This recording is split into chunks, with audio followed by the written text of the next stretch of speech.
इस वीडियो में हम करेंगे कोशेंट स्पेस हमारे पास कब एक नॉन लीनियर स्पेस बनेगा और कोशेंट स्पेस कब मेरे पास एक बनाक स्पेस बनेगा। तो इस थ्योरम को करने से पहले हमें पता होना चाहिए कि एक लीनियर स्पेस का सब स्पेस क्या होता है और कोशेंट स्पेस क्या होता है। तो पहले हम समझते हैं कि सब स्पेस क्या होता है। तो सब स्पेस क्या है? अब किसका? एक लीनियर स्पेस का। अगर एक्स मेरे पास कोई भी एक लीनियर स्पेस है, ये क्या है मेरे पास? एक लीनियर स्पेस। तब इसका एक सब स्पेस वाई जो कि इसका एक सबसेट होगा, वो सब स्पेस इसका कब बनेगा? अगर ये एक्स मेरे पास एक लीनियर स्पेस है with respect to some field F, अगर ये वाई भी उस फील्ड के रिस्पेक्ट में एक वेक्टर स्पेस बना दे, मतलब कि वाई भी एक मेरे पास क्या बन जाए? एक लीनियर स्पेस बन जाए over the same field F, तो मैं कहूँगी वाई जो है एक्स का सब स्पेस है। अब हम बात करते हैं कि हम कोशेंट स्पेस को कैसे बनाते हैं। कोशेंट स्पेस बनता है with the help of cosets. Cosets क्या है? मान लिया मैंने कि एम जो है मेरे पास, एन जो है मेरे पास क्या है? एक लीनियर स्पेस है और एम उसका कोई भी एक सब स्पेस है। तब मैं कोशेंट स्पेस, या फिर उससे पहले मैं कोसेट बता देती हूँ। कोसेट को हम कैसे डिफाइन करते हैं? इस टाइप के जो एलिमेंट हैं ये कोसेट बनाते हैं। इसके अंदर कैसे एलिमेंट होंगे? एक्स प्लस एम, जहाँ पर ये एम मेरे पास कैपिटल एम से आ रहे होंगे, ये बनता है मेरे पास एक कोसेट। ये कोसेट ऐसे ऐसे आप वाई भी लोगे, ये सारे के सारे एक्स कहाँ से हैं? लीनियर स्पेस से हैं। तो ये जो कोसेट है ना, ये मेरे पास एक स्पेस बनाते हैं। उस स्पेस को हम बोलते हैं कोशेंट स्पेस। उस स्पेस को हम कैसे डिनोट करते हैं? एन मोड एम से। ये मेरे पास क्या होता है? Quotient space. ये कोशेंट स्पेस क्या होता है? कोसेट, क्योंकि इसको कोसेट मिलके बना रहे हैं तो इसके अंदर क्या होगा? एक्स प्लस एम, जहाँ पर एक्स कहाँ से आ रहे हैं? एन से। ये मेरे पास क्या होता है? Quotient space. तो हम इस थ्योरम में यही करेंगे कि ये कोशेंट स्पेस मेरे पास एक नॉन लीनियर स्पेस कब बनता है और ये कंप्लीट कब होगा, ये कोशेंट स्पेस जो कि कोसेट की हेल्प से बनता है। उसके लिए आपको इस कोशेंट स्पेस की कुछ प्रॉपर्टी पता होनी चाहिए। आइडेंटिटी के बारे में पता होना चाहिए। हमें पता है कि हर एक स्पेस की अपनी एक अलग आइडेंटिटी होती है, तो इस स्पेस की भी अपनी एक अलग आइडेंटिटी है। जैसे कि मैं अगर यहाँ से कोई भी दो एलिमेंट लूँ, X plus M plus Y plus M, तो कोसेट्स में एडिशन किस तरीके से डिफाइन होती है? वो इस तरीके से होती है, X plus Y plus M. सिर्फ ये जो एम के एलिमेंट्स एन के भी ऐड हो जाएंगे, ये डिफाइन होती है एडिशन इस तरीके से हमारे पास कोसेट के अंदर। और मल्टीप्लिकेशन कैसे होती है? अगर मैं इस वेक्टर को, इस एलिमेंट को किसी स्केलर से मल्टीप्लाई करती हूँ तो वो ऐसे खुलती है। हमें इन प्रॉपर्टीज़ का जो है पता होना चाहिए, ये थ्योरम में यूज़ होंगी इसकी प्रॉपर्टी, यही फिर कोशेंट स्पेस की बन जाती हैं। अब हम बात करते हैं कि इसकी आइडेंटिटी क्या बनती है। आइडेंटिटी का मतलब क्या होता है कि मैं उस एलिमेंट में कोई भी वेक्टर ऐड करूं, ऐड करने के बाद मुझे वही वेक्टर वापस से मिल जाए। जैसे कि आइडेंटिटी की बात क्या है? अगर मेरे पास किसी भी स्पेस की जीरो आइडेंटिटी होती है तो जिसमें कोई भी वेक्टर ऐड करती हूँ तो मुझे वही वेक्टर मिल जाता है, तो मैं कह देती हूँ कि जीरो उस स्पेस की आइडेंटिटी है।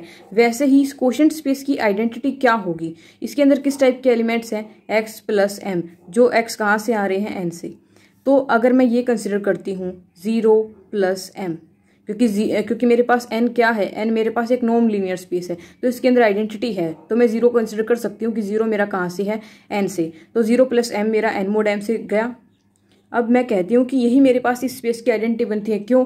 अगर मैं कोई भी एलिमेंट लेती हूँ यहाँ से, मैंने मान लिया कि एक्स प्लस एम, मैंने कोई भी यहाँ का एलिमेंट ले लिया, तो मैं अगर x प्लस एम में ये एलिमेंट ऐड करती हूँ तो मुझे क्या मिलेगा? अभी मैंने बताया कि कोशेंट, इस कोशेंट स्पेस के अंदर एडिशन कैसे डिफाइन है, इस तरीके से। तो क्या हो जाएगा? x plus zero plus M, X plus M. मैंने इसको इस एलिमेंट में ऐड किया और मुझे वही एलिमेंट फिर से वापस मिल गया। जैसे कि मैंने इस एलिमेंट में ये वाला एलिमेंट ऐड किया तो मुझे वापस से यही वाला एलिमेंट मिल गया। इसका मतलब ये जो है मेरे पास एक आइडेंटिटी बनाता है। क्या? ये m जो है इस quotient space n mode m की मेरे पास ये क्या बनती है? आइडेंटिटी बनती है। ये रिजल्ट आपको पता होना चाहिए। इस थ्योरम में ये सारी चीज़ें यूज़ होंगी कि कोशेंट स्पेस की आइडेंटिटी क्या होती हैं और इसमें मल्टीप्लिकेशन और स्केलर मल्टीप्लिकेशन कैसे डिफाइन होती है। और इसके साथ साथ इस थ्योरम में हम कुछ रिजल्ट्स भी यूज़ करेंगे। वो रिजल्ट्स क्या हैं? ये हैं कि मेरे पास, अगर मेरे पास कोई भी स्पेस बनाक है, बनाक का मतलब एक तो बनाक का मतलब क्या होता है कि वो नॉन लीनियर स्पेस है प्लस वो कंप्लीट है। कंप्लीट का मतलब उसके अंदर हर एक कोशी सीक्वेंस कन्वर्जेंट है। तो एक बेनाक स्पेस है मेरे पास, उसका एक सब स्पेस है वाई, वो भी मेरे पास कंप्लीट कब होगा, कंप्लीट या फिर बेनाक कह लो, वो कंप्लीट कब होगा, इफ़ एंड ओनली इफ वो सब स्पेस कैसा होगा, क्लोज्ड। इस रिजल्ट का यूज़ हम थ्योरम में करेंगे। और एक रिजल्ट ये भी करेंगे, अगर वाई मेरे पास कोई भी सब स्पेस है किसी वेक्टर स्पेस एक्स का, और एक्स मेरे पास कोई भी उस स्पेस से आ रहा है बड़े वाले से, तो एक्स प्लस वाई करके मुझे वही स्पेस वापस कब मिलेगा, इफ़ एंड ओनली अगर ये वेक्टर स्पेस के अंदर जा रहा है। इन दो रिजल्ट्स का यूज़ हम अपनी थ्योरम में करेंगे। तो आइए हम पहले थ्योरम की स्टेटमेंट को रीड करते हैं। थ्योरम की स्टेटमेंट क्या है, अगर एम मेरे पास कोई भी एक क्लोज लीनियर सबस्पेस है, सबस्पेस कैसा है, क्लोज्ड है, गिवन किसका, एक नॉर्म्ड लीनियर स्पेस एन का, और एक नॉर्म है कोसेट, कोसेट मैंने अभी डिफाइन किया, एक्स प्लस एम इस टाइप के होते हैं कोशेंट स्पेस के अंदर। इसमें नॉर्म इस तरीके से डिफाइन है, ये हमें याद करना पड़ेगा, एग्जाम में सीधा भी आ सकता है कि आप कोशेंट स्पेस में नॉर्म क्या होती है, वो कब नॉर्म लीनियर स्पेस बनता है, इसलिए हमें इसकी स्टेटमेंट भी याद होनी चाहिए। तो नॉर्म किस तरीके से डिफाइन होती है, इन्फियम लेते हैं उन सारी नॉर्म का जहाँ पर m जो है मेरे पास m से आते हैं, ये हम नॉर्म डिफाइन करेंगे। फिर हम प्रूव करेंगे कि इस नॉर्म के रिस्पेक्ट में मेरे पास ये कोशेंट स्पेस एक नॉर्म्ड लीनियर स्पेस बनाता है। फर्दर हम क्या प्रूव करेंगे, अगर मेरे पास ये n जो मेरे पास एक लीनियर स्पेस था, अगर ये बनाक है तो ये जो कोशेंट स्पेस है ये भी बनाक होगा। तो सबसे पहले हम क्या प्रूव करेंगे कि ये एक नॉर्म है, क्योंकि नॉर्म्ड लीनियर स्पेस होने के लिए क्या जरूरत होती है कि मेरे पास n मोड m क्या हो, एक तो लीनियर स्पेस हो और ये नॉर्म इसके ऊपर डिफाइन हो। तो कोशेंट स्पेस मेरे पास क्लियरली एक लीनियर स्पेस होता है। तो मैं सिर्फ नॉर्म लीनियर स्पेस प्रूव करने के लिए मुझे क्या प्रूव करना है कि n मोड m मेरे पास क्या है, सबसे पहला काम नॉर्म लीनियर स्पेस। तो नॉर्म लीनियर स्पेस प्रूव करने के लिए मुझे n मोड m के ऊपर एक नॉर्म चाहिए होगी, वो नॉर्म मैंने यहाँ पर डिफाइन कर ही दी है कि ये नॉर्म इस तरीके से डिफाइन है। अब मेरा काम क्या रह गया, ये नॉर्म लीनियर स्पेस को मुझे नॉर्म लीनियर स्पेस प्रूव करने के लिए क्या प्रूव करना होगा कि ये एक तो लीनियर स्पेस है, और सेकंड ये नॉर्म जो हमने की डिफाइन की है खुद से, ये एक्चुअल में एक नॉर्म है। तो इसको प्रूव करने के लिए हम कैसे करेंगे, ये लीनियर स्पेस तो बनता ही है, तो हम सिर्फ क्या प्रूव करेंगे कि ये जो है ना, जो हमने अपनी तरफ से नॉर्म डिफाइन की है, ये एक्चुअल में एक नॉर्म है। अगर ये एक नॉर्म डिफाइन है तो ये चार प्रॉपर्टी को सेटिस्फाई करेगी। सबसे पहली प्रॉपर्टी होती है नॉन नेगेटिविटी, मतलब कि ये जो नॉर्म होती है ये हमेशा ग्रेटर देन इक्वल टू 0 होती है। सेकेंड हम प्रूव करेंगे कि अगर नॉर्म ऑफ एक्स 0 है, if and only if x 0 हो, ये property. Third property absolute homogeneity, ये होती है मेरे पास कि ये जो अल्फा कोई भी कांस्टेंट है ये मॉडुलस के साथ बाहर आ जाता है। और फोर्थ होती है मेरे पास ट्रायंगुलर इनइक्वालिटी कि एक्स प्लस वाई की norm less than equal to norm of x plus norm of Y. इन प्रॉपर्टी को मैं प्रूव करूंगी। आपको इनको एक्चुअल में अंडरस्टैंड भी करना चाहिए। जैसे कि आपको पता है कि सेकंड प्रॉपर्टी क्या कहती है, अगर किसी भी वेक्टर की नॉर्म 0 है तो वेक्टर इटसेल्फ 0 होगा। यहाँ पर ये 0 क्या होती है, उस स्पेस जिस स्पेस में आप बात कर रहे हो उस स्पेस की आइडेंटिटी होती है। तो ये हमेशा ही 0 हो ज़रूरी नहीं होता, क्योंकि ये आइडेंटिटी होती है।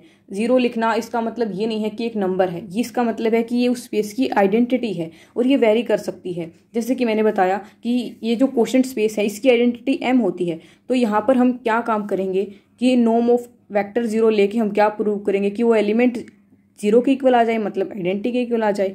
तो हम क्या प्रूव करेंगे कि x जो भी वेक्टर होगा वो मेरे पास m के इक्वल आ जाए, क्योंकि इस केस में हमारे पास 0 की जगह m है जो आइडेंटिटी का काम कर रहा है। तो सबसे पहले हम देखते हैं कि ये मेरे पास एक फर्स्ट प्रॉपर्टी नॉन नेगेटिव को सेटिस्फाई करता है या नहीं। ये तो ऑब्वियस सी बात है कि एक नॉन नेगेटिव रियल नंबर है नॉर्म, क्योंकि ये जो x प्लस m की नॉर्म है ये एक नॉन नेगेटिव, क्योंकि नॉर्म हमेशा नॉन नेगेटिव रियल नंबर होता है और नॉन नेगेटिव रियल नंबर मेरे पास बाउंडेड बिलो होता है। इसका मतलब ये भी नॉन नेगेटिव है, क्योंकि नॉर्म हमेशा नॉन नेगेटिव होती है। तो ये जो आप इनका इन्फिमम लोगे तो ये भी नॉन नेगेटिव होगा। इसका मतलब ये वाली भी चीज़ ग्रेटर देन इक्वल टू 0 हो गई। मुझे ये तो शो करना था कि ये norm greater than equal to 0 हो जाए फर्स्ट प्रॉपर्टी, तो ये नॉन नेगेटिव तो क्लियरली है। अब हम सेकंड प्रॉपर्टी प्रूव करेंगे कि अगर मेरे पास फैक्टर की नॉर्म 0 है, ये कब होगी, अगर मेरे पास फैक्टर इटसेल्फ 0 होगा। जैसे कि मैंने बताया था कि मैं इसका प्रूफ कैसे करूँगी। मुझे क्या प्रूव करना होता है कि x प्लस m इस वेक्टर की नॉर्म मेरे पास 0 कब होगी, if and only if x plus m क्या आ जाए, आइडेंटिटी आ जाए उसी स्पेस की। यहाँ पर identity of n mode m, अब n मोड m की आइडेंटिटी क्या होती है मैंने बताया m होती है। तो मुझे ये काम प्रूव करना होगा। तो सबसे और इसके लिए एक रिजल्ट भी, ये वाला रिजल्ट भी यूज़ होगा इसको प्रूव करने के लिए कि मेरे पास x प्लस वाई के इक्वल कब होगा, अगर वो x उस स्पेस के अंदर चला जाए, y के अंदर ही। यहाँ पर हम इस रिजल्ट का भी यूज़ करेंगे। तो सबसे पहले मैं इफ एंड ओनली की थ्योरम है तो हम एक केस कंसिडर करके चलते हैं। सबसे पहले मैंने मान लिया कि हम क्या लेके कंसिडर करके चलते हैं मैंने कंसिडर किया कि एक्स, सबसे पहला पार्ट मैंने मान लिया कि एक्स प्लस एम करके मुझे आइडेंटिटी मिलता है, क्योंकि मुझे 0 के इक्वल प्रूव करना था ना। और मैं क्या प्रूव करूँगी, मुझे क्या प्रूव करना है कि नॉर्म जो है मेरे पास वो 0 आ जाए, मुझे ये चीज़ प्रूव करना होगा।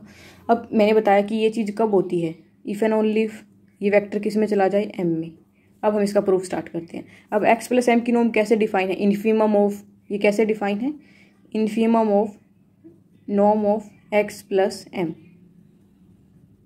अब ये इसको मुझे 0 के इक्वल प्रूव करना है। अब इसको हम कैसे लिख सकते हैं,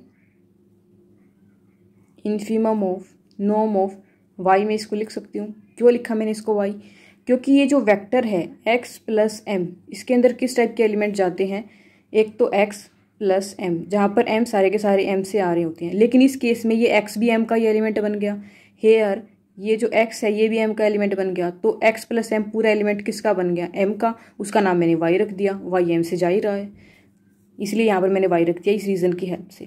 अब मुझे पता है कि नॉर्म क्या होती है, ग्रेटर देन इक्वल टू 0 होती है हमेशा। और इसकी इन्फीमम मतलब इसकी लिस्ट वैल्यू क्या होगी, सबसे छोटी वैल्यू इसकी 0 ही होगी, तो इसकी लिस्ट वैल्यू क्या होगी, 0। तो हमारा पहला पार्ट तो हो गया प्रूव कि मैं ये वाला पार्ट लेके चली थी और मैंने इसकी नॉर्म को 0 दिखा दिया। अब हम कन्वर्स लेके चलते हैं। कन्वर्सली मतलब मैंने कंसिडर किया कि norm of x plus M मेरे पास क्या है, 0। और मुझे टू प्रूव क्या करना है कि मेरे पास एक्स प्लस एम ही 0 का मतलब उस ग्रुप की आइडेंटिटी आ जाए, ये काम मुझे प्रूव करना है। Norm of x plus m का मतलब क्या है कि infimum of norm of x plus m, वे सारे एम जो कैपिटल एम से आ रहे हैं ये 0 है। अब ये 0 है, इसका मतलब क्या है कि ये मेरे, इसका मतलब क्या होता है, यहाँ पर एम तो आर्बिट्रेरी है, आप एम की जगह कुछ भी पुट कर सकते हो, M1 M2 so on to. इसका मतलब ये वाली चीज़ 0 के इक्वल है। इसका मतलब क्या है कि यहाँ पर एक सीक्वेंस एग्जिस्ट करेगी, there exist a sequence M K of M K की एक सीक्वेंस एग्जिस्ट करेगी सच दैट, किस तरीके से कि मेरे पास limit K tends to infinity X plus M K की नॉर्म 0 बन जाए। इसका मतलब यही है ना, एम आप कुछ भी पुट करते रहो, इसका मतलब एक सीक्वेंस आएगी एम के एलिमेंट्स की इस तरीके से कि मैं उसको यहाँ पर पुट करूँ और के की लिमिट को इन्फिनिटी टेंड कराऊँ तो ये मेरे पास 0 हो जाएगी। अब मुझे क्या, अब इसके बाद क्या है, मैं इस पर लिमिट और नॉर्म जो है वो कंटिन्यूस फंक्शन है, तो लिमिट को मैं अंदर लेके जा सकती हूँ। ये क्यों, क्योंकि लिमिट जो है ना मेरे पास, नहीं जो नॉर्म है वो एक कंटिन्यूस फंक्शन है, तो मैं इसको इंटरचेंज कर सकती हूँ। अब ये जो x है ये तो इंडिपेंडेंट ऑफ k है, लिमिट से इंडिपेंडेंट है, इसको लिमिट से अलग किया जा सकता है। अब मैंने ऊपर ये तो पार्ट करेंगे हम, इसका मतलब क्या है, limit k tends to infinity M K is equal to -x, क्योंकि ये पार्ट एक ट्रू है कि अगर नॉर्म 0 होती है, नॉर्म 0 कब होती है, अगर अंदर वाला वेक्टर 0 हो, ये वाला वेक्टर 0, इसका मतलब कि limit k tends to infinity x plus M K 0 हो। लेकिन x तो लिमिट से इंडिपेंडेंट है, इसलिए सिर्फ लिमिट एम के पे लगेगी। ये वाली बात मेरे पास हो गई। अब आगे क्या करेंगे, हम अपने गिवन का यूज़ करेंगे। गिवन क्या है मेरे पास कि m मेरे पास एक क्लोज्ड लीनियर स्पेस है। अब मैंने ये प्रॉपर्टी आपको बताई थी कि अगर कोई भी सब स्पेस बनाक स्पेस का क्लोज्ड है तो वो कंप्लीट होगा, कंप्लीट है। इसका मतलब मेरे पास क्या है, ये m के मेरे पास जो भी m थी और ये m कैसा मिल गया मुझे, कंप्लीट।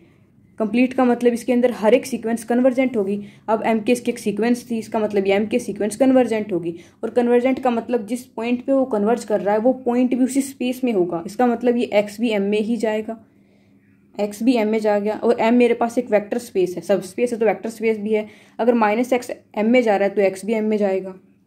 अब हमने क्या प्रूव कर दिया कि एक्स एम में जाता है, इसका मतलब x प्लस एम के इक्वल होगा इस रिजल्ट की हेल्प से, इफ एंड ओनली पार्ट से। अगर x इसके अंदर जाता है तो ये इसी के इक्वल है। और मुझे यही प्रूव करना था कि अगर मेरे पास ये वाली चीज़ 0 है तो मुझे ये चीज़ प्रूव करनी थी, तो मैंने इफ एंड ओनली दोनों चीज़ प्रूव कर दी है। अब हम थर्ड पार्ट प्रूव करते हैं अपनी, क्या, एब्सोल्यूट होमोजेनिटी। एब्सोल्यूट होमोजेनिटी का मतलब अगर मैं किसी वेक्टर को किसी स्केलर से मल्टीप्लाई करती हूँ तो यहाँ पर x मोड m हम इसीलिए कंसिडर कर, हम एलिमेंट कहाँ से लेते हैं, स्पेस से। जैसा स्पेस वैसे ही एलिमेंट होते हैं। अब मैंने यहाँ पर सिंपली ये तो नहीं लिया कि नॉर्म ऑफ अल्फा x मैंने सिंपली क्यों नहीं लिया, क्योंकि ये x कहाँ से जाते हैं, उस वेक्टर स्पेस से जाते हैं जिसको हमें प्रूव करना होता है कि वो नॉन लीनियर स्पेस है। यहाँ पर वो स्पेस क्या है, n मोड m है, इसका n मोड m। इसका मतलब मैं एलिमेंट जो वेक्टर्स लूंगी वो n mod m से ही तो लूंगी वेक्टर्स, कोई भी वेक्टर्स। और इसके अंदर एलिमेंट है किस टाइप के, इसके अंदर तो x प्लस एम टाइप के एलिमेंट्स हैं, तो मैं वही लूंगी। इसलिए यहाँ पर मैं ये x प्लस एम ले रही हूँ हर जगह, क्योंकि जैसा स्पेस होता है वैसे ही एलिमेंट्स कंसिडर करने होते हैं हमें। अब एब्सोल्यूट होमोजेनिटी क्या होती है, ये वाली थर्ड प्रॉपर्टी। फर्स्ट हमने प्रूव कर दी, सेकेंड भी प्रूव कर दी, थर्ड करते हैं। ये एक्स वेक्टर कहाँ से है, अब ये एक्स वेक्टर मेरे पास ये है, तो इसके लिए मैंने किसी अल्फा से मल्टीप्लाई किया। नोम ऐसे ही डिफाइन है, इन्फीमम ऑफ दैट। अब मेरे पास ये नोम है, नोम के अंदर से कांस्टेंट मॉडुलस के साथ बाहर आता है, तो ये मॉडुलस के साथ बाहर आ गया। और ये तो मेरे पास एक कांस्टेंट है, तो इन्फीमम वैल्यू से इसको बाहर भी ले सकती हूँ। ये क्या बच गया, नोम ऑफ एक्स प्लस एम। ये तो ईजी था, थर्ड प्रॉपर्टी। अब हम प्रूव करते हैं अपनी ट्रायंगुलर इनइक्वालिटी। ट्रायंगुलर इनइक्वालिटी क्या होती है मेरे पास, कि नोम of x plus Y is less than equal to Nom of x plus Nom of Y. अब यहाँ पर x और y कहाँ से होंगे, उस स्पेस से जिसको मुझे नॉन लीनियर स्पेस प्रूव करना है। वो स्पेस यहाँ पर क्या है, n mod m, इसलिए ये x भी n mod m से है, y भी n mod m से है।